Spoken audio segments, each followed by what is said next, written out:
Hola chicos, bienvenidos a una clase más del curso de desarrollo personal. En esta oportunidad vamos a tocar el tema de la violencia escolar. En el transcurso de la explicación podremos tocar el tema del bullying y el ciberbullying. Bien, empecemos a ver qué es violencia. La Organización Mundial de la Salud definió la violencia como el uso deliberado de la fuerza física o el poder, tal como lo pueden observar aquí en la imagen, ¿no? El compañero que está utilizando la fuerza física para someter a su compañero, ya sea en grado de amenaza o efectivo, contra uno mismo, contra otra persona o un grupo o comunidad, que cause o tenga mucha probabilidad de causar lesiones, daños psicológicos, trastorno del desarrollo o privaciones e incluso la muerte. Veamos el ejemplo. ¿Qué pasaría si al compañero se le va la mano y golpea la cabeza en el suelo? ¿No? Podría provocar la muerte de su compañero, ¿no? Y todo esto por sus acciones violentas, ¿no? Las cuales se deben evitar en el colegio, ¿no? Porque tiene graves consecuencias. Muy bien. ¿La ira, la agresión y violencia son lo mismo? Pues no, no son lo mismo. Todas las personas sentimos ira, pero no todas tenemos un comportamiento agresivo. Ejercer violencia contra las demás personas es usar la agresión abierta o escondida como medio de someter y manipular a las demás personas. Les explico claramente en la siguiente gráfica. La ira es una emoción básica. Ya sabemos que son las emociones, ¿no es cierto? Como el miedo, la tristeza, la alegría, el asco y la sorpresa. En cambio, la agresión es una reacción provocada por la ira o rabia mal manejada. Hay una relación entre estos dos términos. En cambio, la violencia puede ser intencional y planificada para causar daño a otro ser humano. Por eso se dice que la agresión puede generar la violencia. Bien, veamos a continuación el siguiente cuadro comparativo para diferenciar pues estos tres conceptos, ¿no? Para tenerlos claro. La ira no conduce necesariamente a la agresión. Podemos estar molestos, incluso sentir mucha ira y no actuar de una manera agresiva. La ira pasa a ser un problema cuando es muy frecuente, cuando es muy intensa, cuando se apaga nuestro detective emocional, que lo vamos a ver a continuación, y se expresa entonces de manera inapropiada con agresión. Todos sentimos ira, pero ¿qué hacemos con esta ira? Pues aprendemos a manejarla, aprendemos a controlarla. Ya hemos visto en los primeros capítulos sobre el control de las emociones, ¿no? Para evitar diferentes situaciones o inconvenientes, ¿no es cierto? Muy bien, veamos la agresión. Los comportamientos agresivos pueden ser verbales, físicos, gestuales, como amenazas, insultos, incluso escupitajos. Debes saber que agredir tiene una recompensa aparente para el agresor, ¿no? Quien agrede siente que puede manipular y controlar a los otros, como a la fuerza. Una persona que agrede se siente pues mejor de inmediato, pero en cambio los demás se sienten mal, ¿no? Se sienten peor. Bien, veamos la violencia. Incluye trampas, engaños, ataques físicos e incluso verbales, ya sea por medios, ¿no es cierto?, de comunicación como el internet o presenciales. Son ejemplos de violencia, por ejemplo, algunos casos que se ven en el colegio: empujar, agarrar, abofetear, patear al compañero, golpear, ¿no?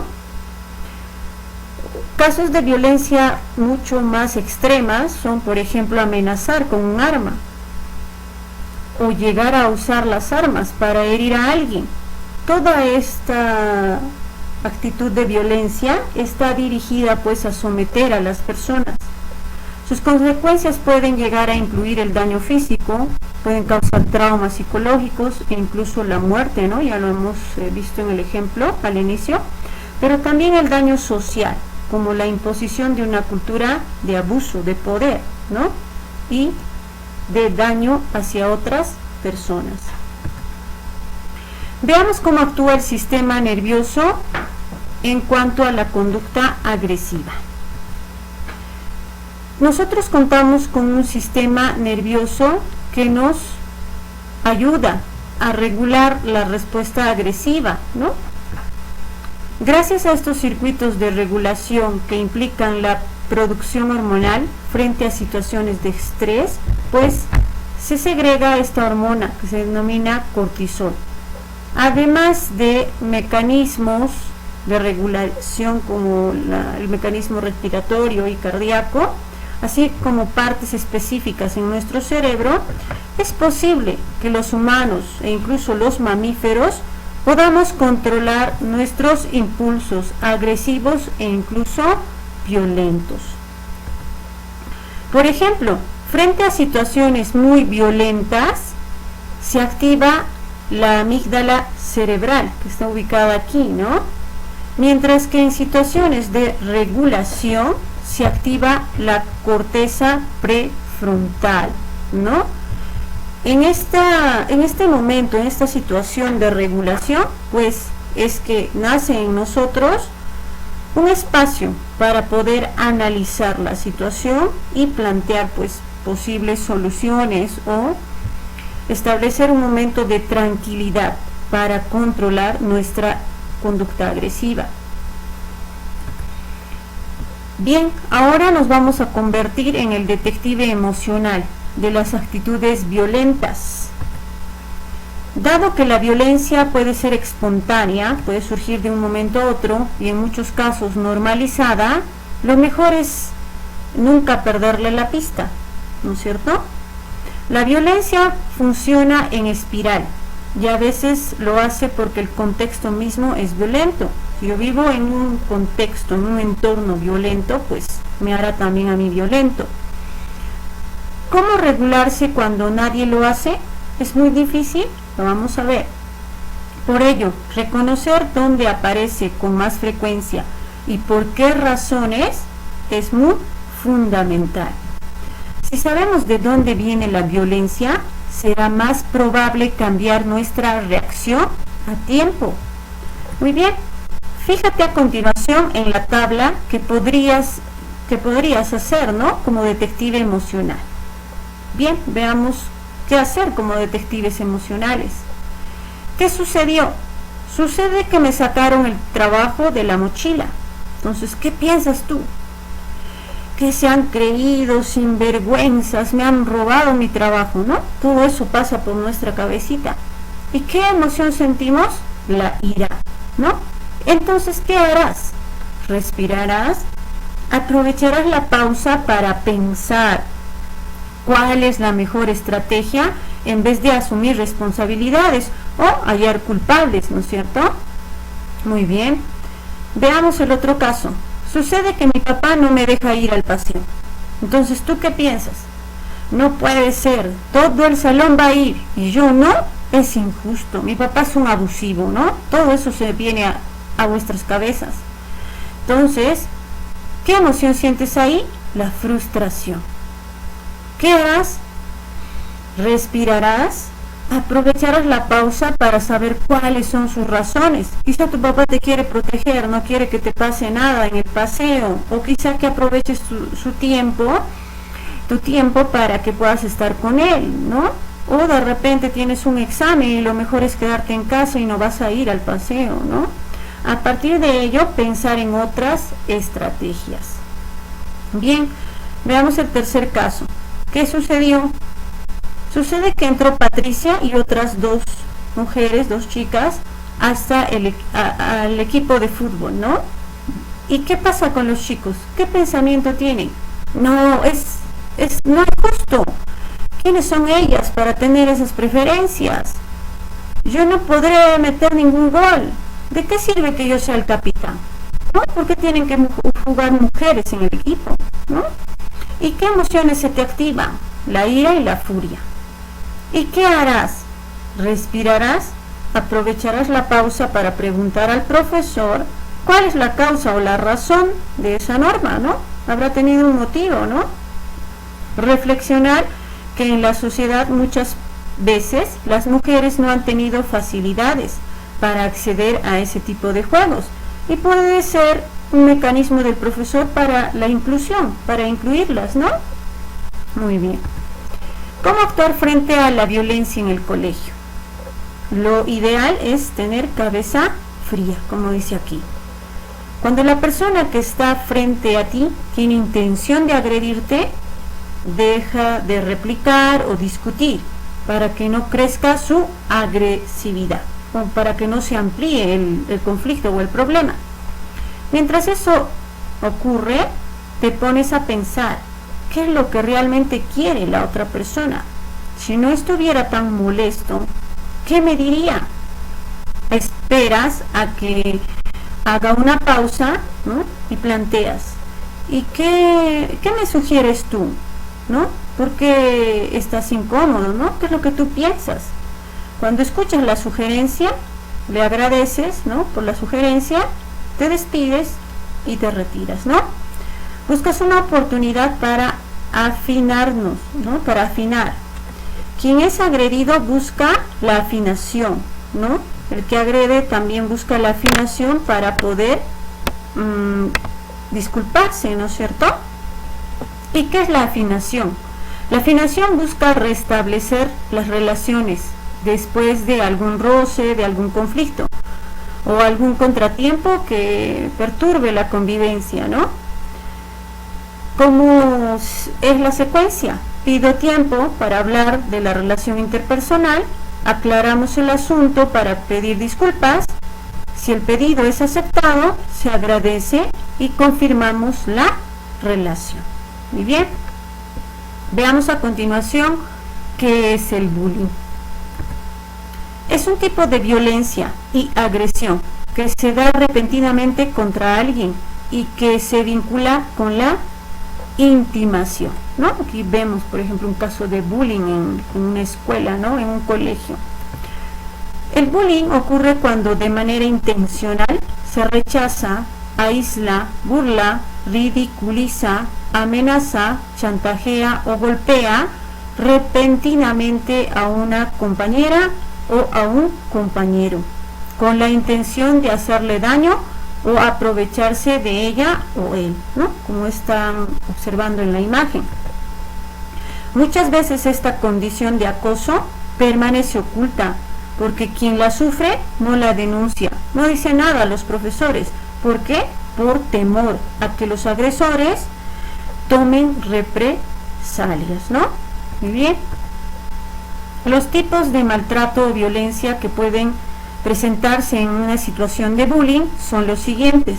Veamos: psicológico, como humillaciones, cuando te ponen en ridículo, difundir rumores, mantener a la víctima en un estado de tensión, ¿no? Son los ejemplos de la violencia psicológica, ¿no? Físicos, como golpes, empujones, patadas, pellizcos, conductas relacionadas con romper o ensuciar sus pertenencias o la ropa, también son ejemplos de situaciones de bullying. Otros casos son, por ejemplo, la situación social, rechazos continuos, por ejemplo, aislamiento, no permitir participar y comunicarse en grupo, marginar e ignorar sin ninguna razón aparente. Todo esto hace mucho daño a los demás, ya que a nadie le agrada quedar fuera de conversaciones ni de reuniones, ¿no? Están viendo ahí el ejemplo, cómo sucede este aislamiento social, ¿no? Que es parte del bullying. Veamos también el maltrato verbal o la violencia verbal, como insultos, amenazas, apodos, los famosos apodos que a veces se presentan en el colegio, las burlas, hablar mal del otro, ¿no? A escondidas. Muchas veces se piensa que un apodo es algo gracioso, ¿no? Y no se piensa en la otra persona, en qué estará sintiendo, si es que le agrada o no el apodo que le han puesto. Recordemos que todas estas situaciones son formas de violencia. Muy bien. ¿Quiénes participan en una situación de bullying?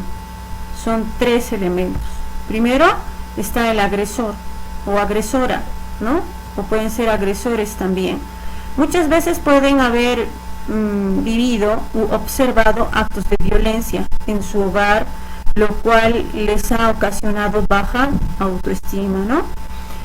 Está también la víctima, suele mostrar inseguridad, baja autoestima y miedo, ¿no? La víctima. Y los espectadores pueden ejercer diversos roles. El rol de cómplices, amigos del agresor, proporcionan ayuda al ejercer el maltrato. Por ejemplo, detienen a la víctima al momento en el que el agresor lleva a cabo la violencia física, o son partícipes de la misma, son cómplices, ¿no? Reforzadores o reforzadoras alientan e incitan este tipo de situación, la situación violenta, aprobando el maltrato mediante sus burlas o comentarios. O sea, formar parte de estas burlas y comentarios también nos hacen cómplices y reforzadores, ¿eh? Observadores se mantienen indiferentes a los hechos y no participan, pero al callar y observan la situación de maltrato, la están tolerando y permitiendo. Son cómplices también, a pesar de que solo están observando, ¿no es cierto? Defensores generalmente muestran su apoyo a la víctima, ya sea ayudándolo o siendo su confidente, pero no avisan a ningún adulto. Al callar también son partícipes de la situación. Lo adecuado es comunicar estos casos de bullying inmediatamente a los profesores, a la autoridad, ¿no es cierto?, para que no quede en el silencio. Algunos consejos para actuar frente a un caso de bullying: recurrir a una persona adulta, a la tutora o tutor, profesor o profesora, que pueda orientarnos para proteger a la persona que ha sido afectada. No intentar resolver el problema con más violencia, pues lo único que se conseguirá será pues empeorar la situación. Revisar o plantear normas de convivencia en la institución educativa para que haya una relación de respeto, democracia y de esa forma poder expresarnos libremente, expresar tus ideas y opiniones, ¿no es cierto? Mantener la comunicación fluida con las profesoras, los profesores, con los tutores, para que conozcan nuestros puntos de vista y construyamos entre todos una convivencia favorable y sana. Bien, veamos a continuación qué es el ciberbullying. Hoy en día es muy común. Es otra forma de bullying que se relaciona con el uso de la tecnología, de la información y comunicación, ¿no? Aquí pueden observarlo en la imagen. El ciberbullying es una forma de acoso que utiliza el chat, el correo electrónico, la mensajería instantánea, las redes sociales, las páginas web, los blogs, con el propósito de ¿qué? De agredir a otras personas con mensajes violentos, con burlas o cualquier otra forma de intimidación. En la mayoría de los casos, quien agrede permanece en el anonimato o engaña sobre su identidad, ¿no? Hace uso pues de las redes sociales para esconder su identidad, ¿no? Consejos básicos contra el ciberbullying. Primero, pide ayuda, comunícaselo a tus padres, profesores o personas de confianza. Si te molesta, bloquea al responsable y denuncia ante las autoridades. Nunca reveles tus datos personales, te sentirás más protegido, ¿no? Hay que proteger nuestra identidad. No hagas en la red lo que no harías frente a alguien en persona, ¿no? Cuando te molesten al usar un servicio en línea como el Facebook o Instagram, pide ayuda a quien administre la red, ¿no? Para pues tener tu Facebook o Instagram o red social protegida, ¿no? De manera privada, y así evitar pues algunos mensajes que puedan dañarte emocionalmente. Muy bien, chicos, eso es todo por la clase de hoy. Conmigo será hasta una próxima oportunidad. Cuídense, buen fin de semana.